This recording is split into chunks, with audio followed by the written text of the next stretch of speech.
Thumbnail দেখে নিশ্চয়ই বুঝতে পেরেছেন আজ আমি আপনাদের নিয়ে যাব ভারতের প্রথম প্রতিষ্ঠিত কলকাতার ইস্কন মন্দিরে। এখন সন্ধে হয়ে গেছে, আমি যাচ্ছি ইস্কন মন্দিরে।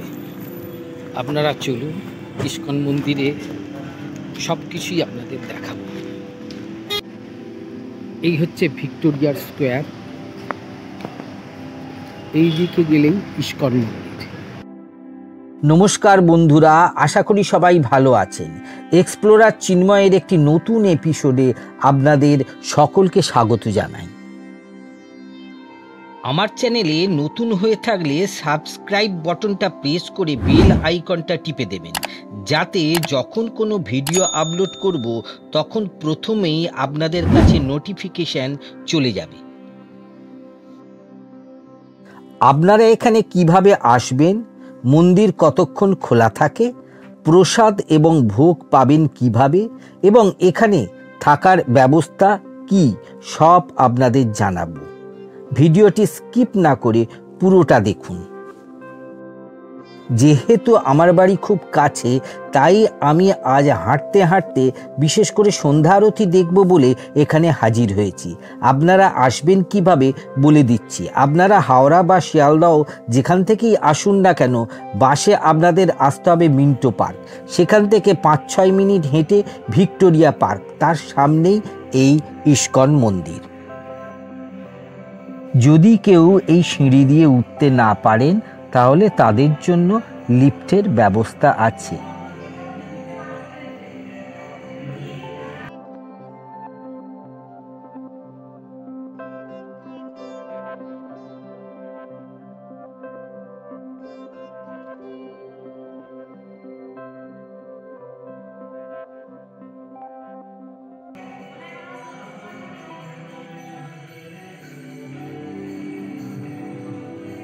কলকাতার ইস্কন মন্দিরের প্রতিষ্ঠাতা শ্রীলা স্বামী ভক্তি বেদান্ত প্রভুপাদ, যার মূর্তি আপনারা এখানে দেখতে পাবেন।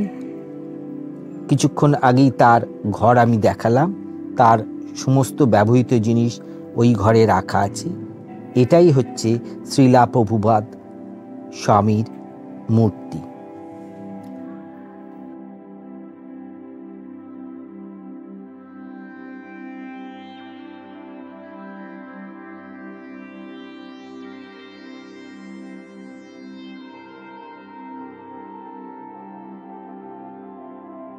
আপনারা এখানে পুজো দিতে পারেন।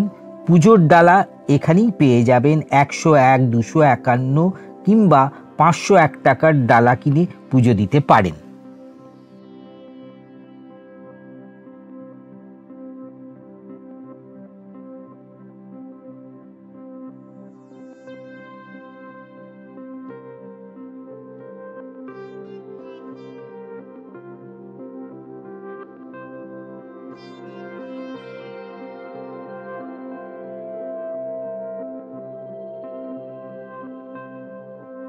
এখানে প্রধান বিগ্রহ রাধাকৃষ্ণ ও জগন্নাথ দেব। একটি দিনের জন্য এখানে আসলে আপনাদের ভালোই লাগবে।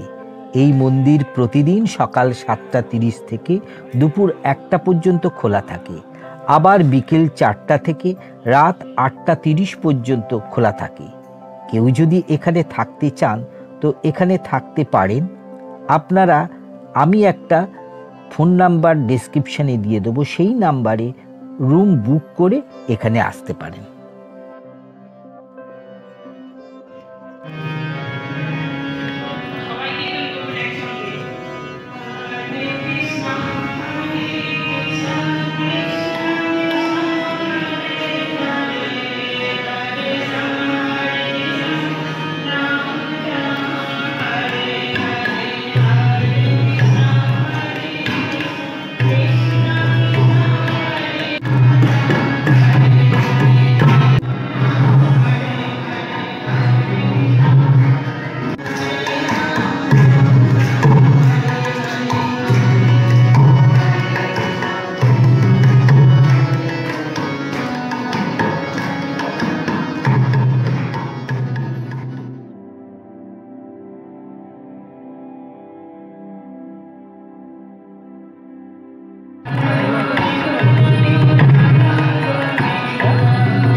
এখানে দুজন আরতি করেন, একজন রাধা গোবিন্দের আর একজন করেন জগন্নাথ, বলরাম ও সুভদ্রার আরতি।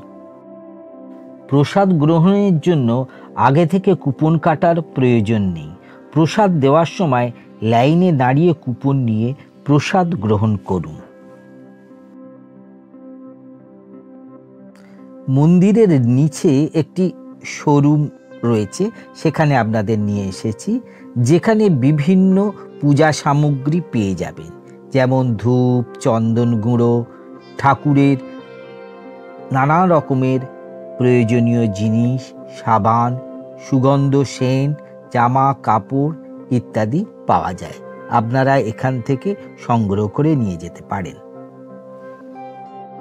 কলকাতার ইস্কন মন্দির নিয়ে আমার আজকের নিবেদন এটুকুই। আমার এই ছোট্ট প্রচেষ্টা আপনাদের যদি ভালো লেগে থাকে তাহলে অবশ্যই লাইক ও শেয়ার করার অনুরোধ রইল। অবশ্যই কমেন্ট করে জানাবেন আপনাদের কেমন লাগলো। যারা আমার চ্যানেলটা এখনো সাবস্ক্রাইব করেননি, সাবস্ক্রাইব করে আমার পাশে থাকবেন, যাতে এরকম আরও অনেক ভিডিও আপনাদের উপহার দিতে পারি। নমস্কার।